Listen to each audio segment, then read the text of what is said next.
an attire in threads that won't expire. I'm in the class on my own, my teacher got fired.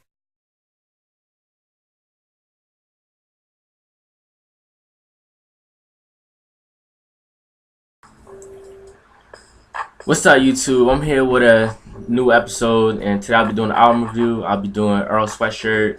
Shit I don't like, I don't go outside. I know this album came out like a month ago or something, so I'm probably not gonna get a lot of views for this. But I felt like this would be a good start for me to start from. So I'm just gonna kick it off with this. I got more album reviews for y'all coming soon, but I think this is a good album that I should tell what I thought about. Cause I heard this album. I listened to it about 3-4 times. So yeah, Earl Sweatshirt, a West Coast artist. People know him for collabing with Odd Future. He had his previous mixtape. It was his first mixtape, Earl Sweatshirt, and then he had his first studio album, Doors, that came out. I think it was in 2013. So this is an anticipated album of 2015 that people really want to know what Earl's been up to, because it's been a while since he's been making music, and people want to know what he's up to. It's kind of like when he came back from that place that when his mom shipped him off to like I think it's somewhere in Africa or something like that. He was like 18. He came back, and Doris was more of like a mature Earl Sweatshirt. So people was really looking forward to what this was gonna be.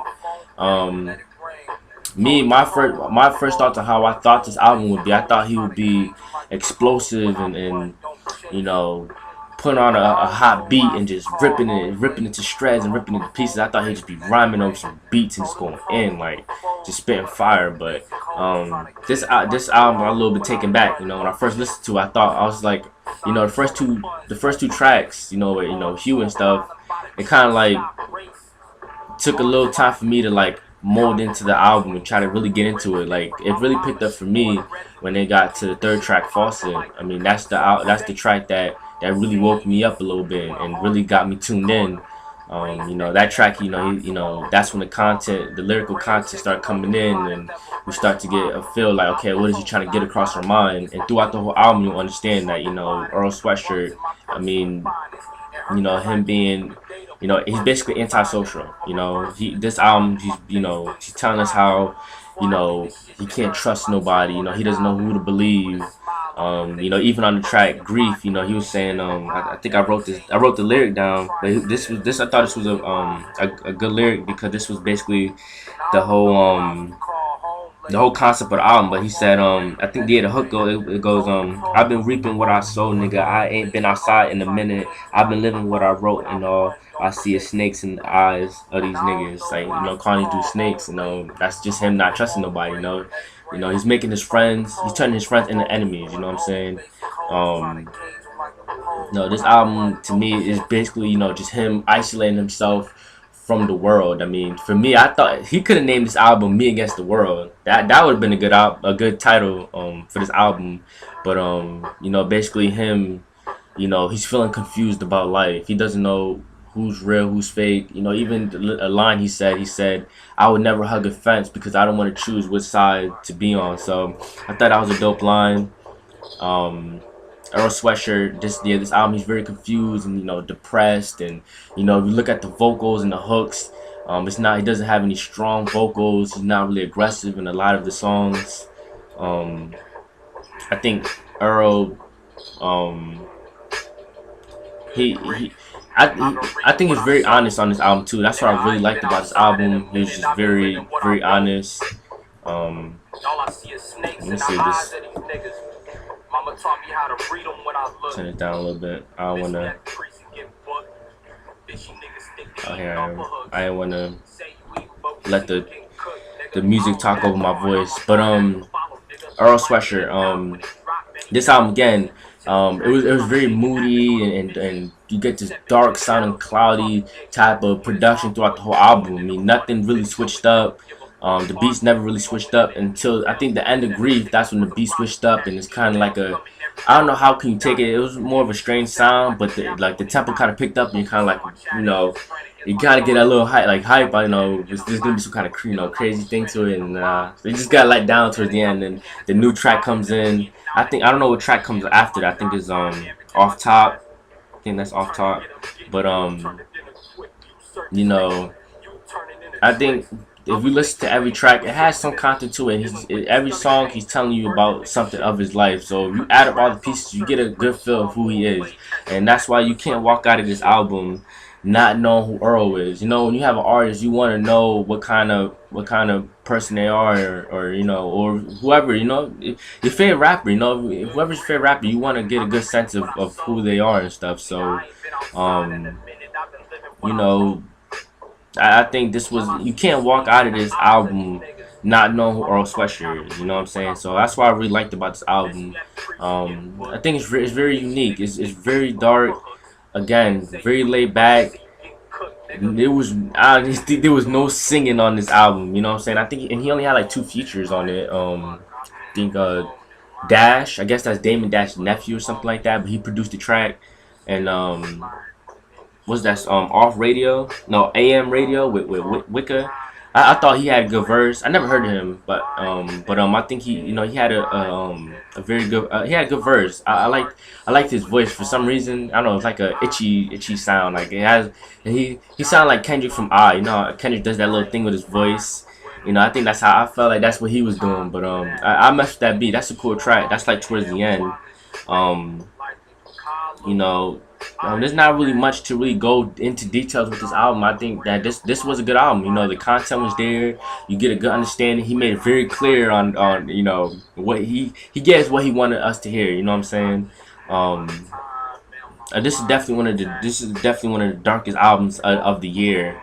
I don't think that this was his best, but it wasn't his worst. You know, Earl Sweatshirt, this time in his life, it's kind of like you would think that he's like living life and partying and stuff because he's like what 21 years old, but it's the total opposite. You know what I'm saying? It's like he really, he's like, okay, yeah, I got money, but then again, I got real issues that's going on with me. You know what I'm saying? He's trying to pay for his mom's rent and trying to take care of his mom. What's the song? I think yeah, I didn't really memorize the title, the track list, because when I was listening to the album, I was like doing other things, but I was listening to it. But Grown Ups, that was a good track too. I think before the song, like the little intro, little skit in it, it's like a dude's like, "Oh, you getting evicted or something?" And it just shows how rough it is. And I think that song was about, I think, he's talking about him being fatherless and how he doesn't have a real home he could call home. You know what I'm saying? And, he's talking about how he's alone, you know what I'm saying? And, he has to do everything on his own. You know what I'm saying? He can't really trust anybody, so everything he's going through, he does it on his own. No one understands him. People fake care about him, stuff like that. What other song can I really touch on? I mean, and then him now. I think he was in like a relationship with a girl, and he was talking about how he doesn't know. He doesn't want to love. He doesn't. She's like he doesn't show affection. It's just like whatever. You know what I'm saying? Like you a hoe. Like that's it. Like I don't mess with you. Like what I'm saying? He not trying to fall in love. None of that stuff. He doesn't know how to express himself, to be with a female. He can't get that close relationship. He can't get that bond. This album it tells us so much, and I think he tells a lot about his background and him growing up and why he is the way he is. He said he's been a troubled kid since he was in a stroller. He said that in one of the songs. I forgot which one. I should have memorized all this stuff, but to me, I think this was a good album, man. It's not really much to really go into detail, but I mean, it's only 10 tracks, and that's why I like this project. It's only 10 tracks. You know what I'm saying? He didn't give us like a long 20 tracks of this being a depressing album. I don't want to. He didn't want to give us like a whole hour and listening to this and sitting back. You know what I'm saying? It was 10 songs, so. To me, I think this was a good project. It wasn't long, and personally, me, I like short albums, so. Definitely. This was, to me, this was a good album. You know what I'm saying? Don't I wasn't really disappointed with it. I thought he was gonna be more aggressive and probably have more features. I mean, how can I forget the the last verse? Last track, Woo, with Vince Staple. I thought Vince Staple killed it, man. I was just like, finally someone rapping. I mean, well, Earl was rapping and spitting, but I'm like, yeah, man, this is what I wanted Earl to do on this whole entire album. I'm like, thank goodness, man. I'm happy he put Vince on that track, man. But I wish. I know. I like the production. The production was good. Again, it was dark. I thought Mac Miller would do more production on this album. I was hoping for that because I like when them two, how they link up in the studio. Because when Mac got the beat and Earl dropped that verse, man, it's always a dope track all the time. So I was hoping for Mac Miller to be on this project, but it's cool though. The production is still good for me. The production, nothing really switched up. Very dark, modern tone, cloudy, dark feel to this album, man. That's throughout the whole entire project. The beats are just twisted minded and just it's crazy and odd, and that's why it's part of our future. Dude is weird. So you guys tell me what you think. How you feel about this album? I would give this album a 7. I know, 7 out of 10. This album didn't wow me, it didn't amaze me, but this is definitely a good album. This is definitely a good piece of work from Earl Sweatshirt. But I can see a lot of y'all, if y'all disappointed with this, because y'all would thought he was gonna go in and put on a rap beat, and just start going in. But it was the total opposite, man. He was real laid back. He's just very honest, and we gotta feel who Earl Sweatshirt is. Earl. He a dope rhymer, man. Dope lyrics on this album. You probably gotta go Rap Genius to know some of this stuff. But definitely, man. Metaphors was on point. Good album. You gotta listen to it. Definitely, man. This album, I can see it got replay value for me. So stay tuned. Follow me on Twitter. Subscribe to the channel. I'm gonna be doing a lot more album reviews. I can just comment down below or whatever. I'm gonna definitely have some more album reviews coming up for you guys. So I guess that's it. So keep it cool, stay classy, peace.